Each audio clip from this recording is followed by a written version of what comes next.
基本嘅花藝知識咧，一定要學習到先。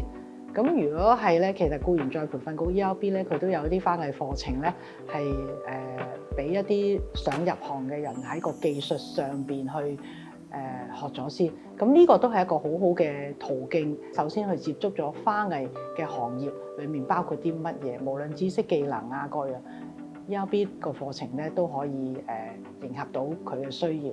咁如果佢個能力上許可嘅，出邊坊間都有好多唔同嘅花藝課程。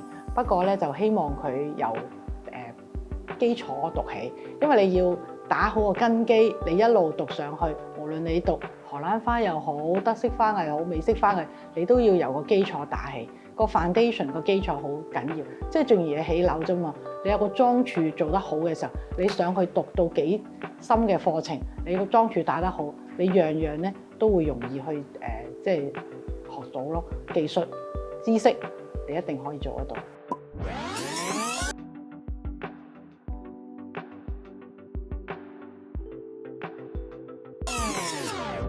咁我起步嘅時候，其實我就即係好慶幸啦，我有幾個志同道合嘅同學啦，咁啊一齊去合作去做一啲花班啊、花藝班啊，咁我哋大家都互相溝通啊，互相即係商量啊，咁我就都好彩就有一班好嘅朋友啦、同學啦一齊合作一齊做咯。